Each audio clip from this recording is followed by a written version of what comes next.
जो मैं अपने सगों को मार के उनका खून बहाकर राज्य लूं। ये फर्स्ट चैप्टर में पूरी सिचुएशन ये थी। अब क्या हुआ, संजय धृतराष्ट्र को बता रहे हैं, संजय को जो दिव्य नेत्र मिल रखे हैं वो बैठ के सब कुछ देख रहा है। कौरव है वो जीत गए, क्योंकि धृतराष्ट्र को पता था। तो हम जब भी गुरु बनाते हैं तो हमें गुरु की कभी पोजीशन ऐसे मटेरियल सेंस में नहीं देखनी चाहिए। जो आत्मज्ञानी होता है उसके क्या लक्षण होते हैं। राधे राधे। मैं विशाखा दासी अद्वैत परिवार से अपने गुरु महाराज के चरणों प्रणाम करती हूँ। आज हम भगवत गीता का चैप्टर 2 गीता का सार पढ़ेंगे और डिस्कस करेंगे। चैप्टर 2 श्लोक 1। संजय उवाच तम तथा कृपया विषम अश्रुपूर्णाकुलेशनम विषिदन्तमितं वाक्यम उवाच मधुसूदनः।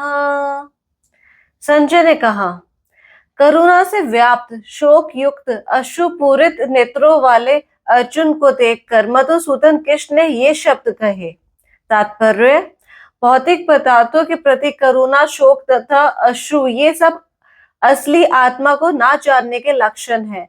शाश्वत आत्मा के प्रति करुणा ही आत्म साक्षात्कार है। इस श्लोक में मधुसूदन शब्द महत्वपूर्ण है।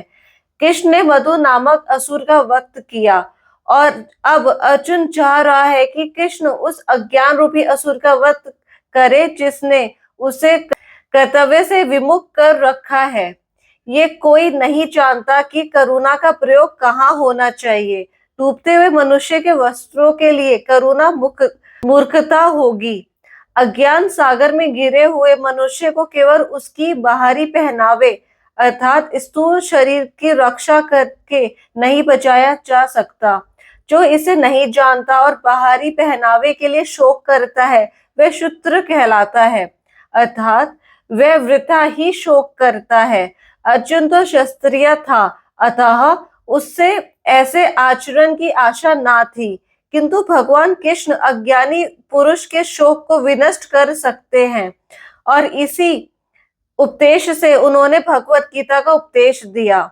ये अध्याय हमें भौतिक शरीर तथा आत्मा के विश्लेषिक अध्ययन द्वारा आत्म साक्षात्कार का उपदेश देता है, जिसकी व्याख्या परम अधिकारी भगवान कृष्ण द्वारा दी गई है।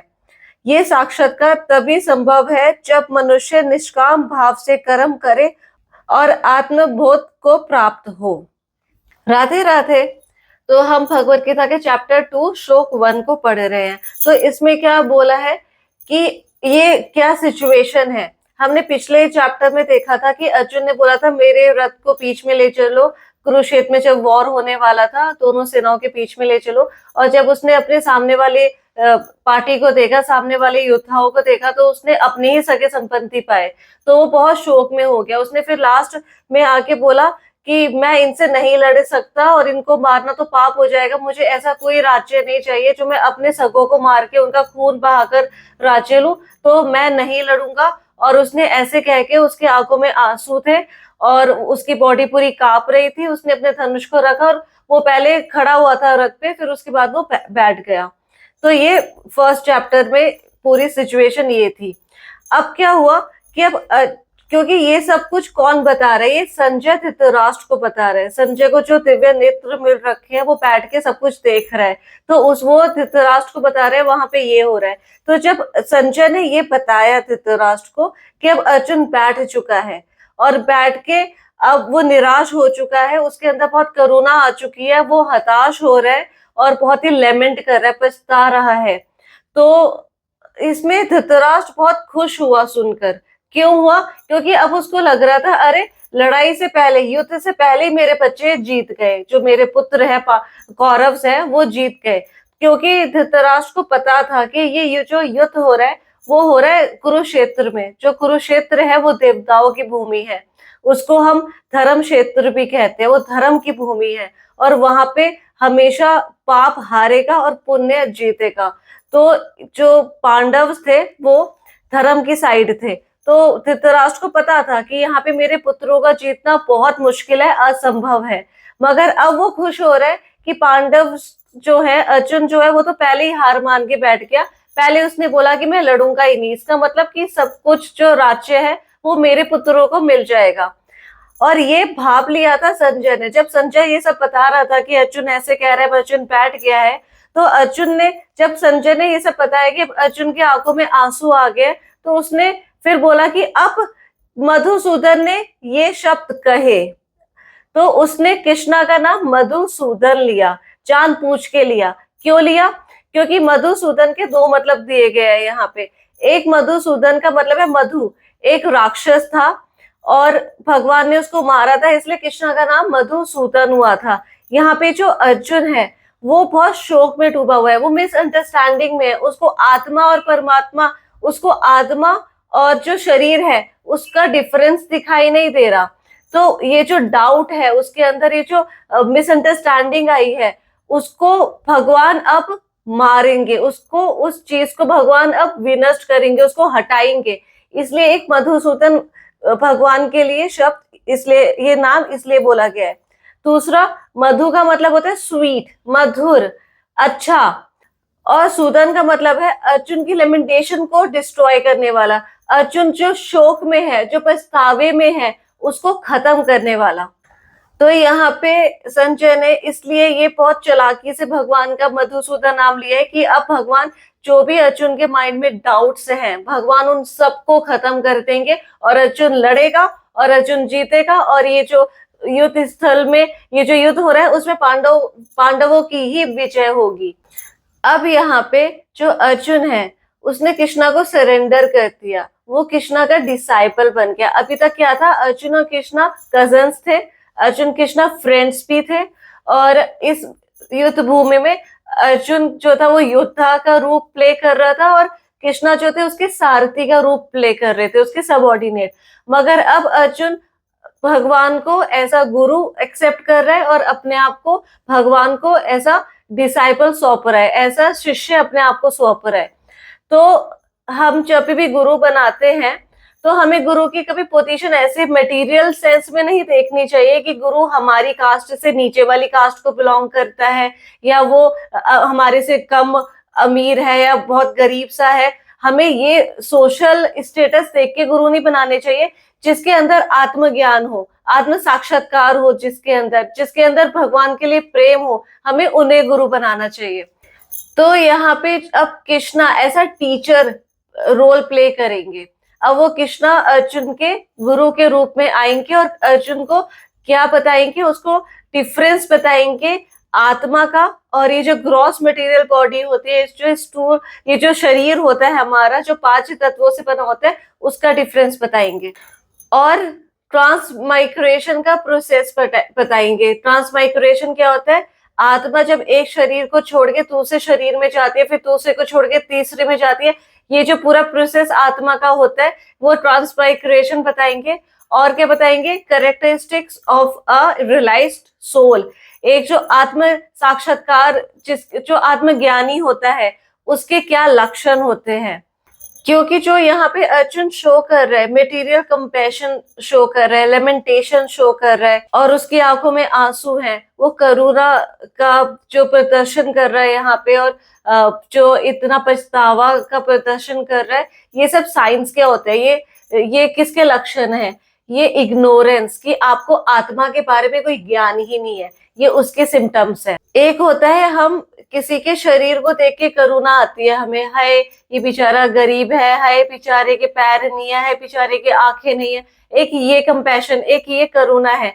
और एक करुणा है हमें आत्मा को देखकर कि हाँ, इस आत्मा, चाहे ये अच्छी बॉडी में है, खराब बॉडी में है, नीच योनि में है, ऊपर योनि में, मगर क्या ये आत्मा भगवान से मिल पा रही है? नहीं, इसको कोई ज्ञान नहीं है, तो मैं इसको कैसे ज्ञान दूं, मैं इसको कैसे भगवान तक पहुंचाऊं। तो ये रियलाइज्ड सोल का एक सिम्टम होता है। जो आत्मज्ञानी होता है उसका एक ये साइन होता है कि हाँ, ये आत्मज्ञानी है, उसको आत्मा के बारे में पता है। क्योंकि हम ना जब भी आजकल क्या, जैसे हम देखते हैं कि लोगों को ना पता नहीं होता कि करुणा कहाँ पे शो करनी चाहिए। हम क्या कहते हैं, बाहरी दिखावों पे करुणा को दिखावा करते हैं, करुणा दिखाने का। जैसे कि कोई आदमी डूब रहा है तो हम क्या करते हैं कि अरे वो, जैसे कोई हो और कोई डूब रहा हो तो अरे अरे ये डूब रहा है तो उसके कपड़े खींच लेंगे, अरे कपड़ों को बचाओ, कपड़े, और कपड़े को बचा लेंगे, उसके कपड़ा निकाल लेंगे, अरे कपड़ा बच गया, वाह वाह कपड़ा बच गया, और पता चले वो आदमी डूब गया। तो हम ये करुणा कर रहे हैं, जबकि कपड़े के अंदर आदमी था, हमें आदमी को बचाना था, वो ज्यादा इंपॉर्टेंट था। तो हम क्या कर रहे हैं, अरे अपने प्रियजनों को और जो फ्रेंड्स है, फैमिली है, उन सबको हम उनके लालन पोषण में लगे हुए हैं, मगर जो उनके अंदर आत्मा बैठी है, जो भगवान से कोसों दूर है, जन्मों जन्मों से दूर है, और आगे भी नहीं पता उनका क्या हाल होगा, इसी होने के बाद कहाँ पे जाएंगे, हम उस आत्मा के बारे में नहीं सोच रहे हैं। अरे मेरे रिलेटिव्स है, अरे मेरे, अरे ये ना नॉनवेज खाते हैं, चलो कुछ नहीं होता, मेरा पति शराब भी पीता है, नॉनवेज भी खाता है, मैं क्या बोलूं इसको, मैं कुछ नहीं बोल सकती इसको। तो ये करुणा, हम बस पति को, अरे मेरा पति बीमार हो गया, अरे मेरा पति ठीक रहना चाहिए, ये करुणा नहीं है, क्योंकि हम आउटर बॉडी देख रहे हैं, हम उस कपड़े को देख रहे हैं, और उस कपड़े को हम ठीक करने में लगे हैं, मगर जो उसके अंदर आत्मा, वो तो डूब रहा है ना, हम उसको तो नहीं निकाल रहे ना, हम उसको तो नहीं बचा रहे। तो यहाँ पे जो अर्जुन है, वो भी तो अपने सगे संबंधियों के आउटर बॉडीज की, ये मेरा सगा है और मैं इनको नहीं मारूंगा, जबकि उसको ये नहीं पता कि वो तो पापी हैं, आज नहीं तो कल उनको मरना ही है। तो इससे अच्छा वो भगवान के सामने ही मर जाए, एटलीस्ट स्वर्ग, हायर हेवनली प्लैनेट्स तो जाएंगे, उनकी मुक्ति तो होगी भगवान के सामने मरने से। तो इसलिए उसकी जो अभी करुणा है अर्जुन की, वो एक करेक्ट डायरेक्शन में जा रही है। जो अर्जुन ने प्रीवियस अपने श्लोक्स में जो बातें रखी थी, अपनी रीजंस रखे थे, वो वैलिड थे, वो रिलीजियस रीजंस थे कि हाँ, हमें अपने बड़ों को नहीं मारना चाहिए, हमें अपने गुरुजनों को नहीं मारना चाहिए, हमें अपने सगे संबंधियों को थोड़े पैसों के लालच में, अब थोड़े राज्य के प्रॉपर्टी के लालच में नहीं मारना चाहिए। वो अर्जुन के रीजंस वैसे तो वैलिड थे, मगर यहाँ पे जो संजय है और जो कृष्णा है, वो उन रीजंस को डीमन समझ रहे हैं, वो उनको राक्षस समझ रहे हैं कि तुम मटेरियल प्लेटफॉर्म पे सोच रहे हो। अब कृष्णा जो है अर्जुन को क्या करेंगे, उसको दिव्य ज्ञान, उसको रियल नॉलेज देंगे।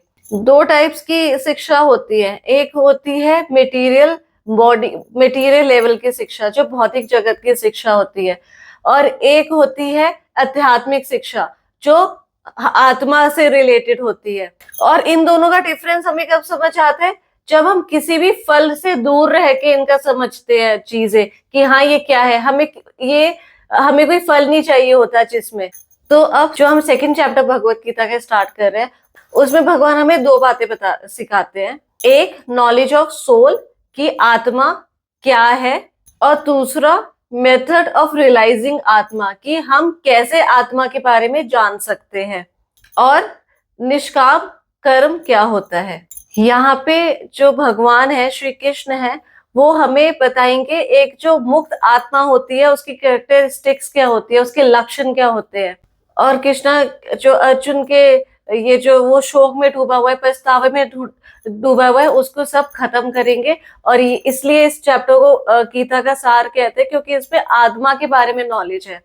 तो अब हम नेक्स्ट वीडियो में श्लोक 2 पढ़ेंगे, और इसमें कृष्णा हमें नॉलेज देना स्टार्ट करेंगे।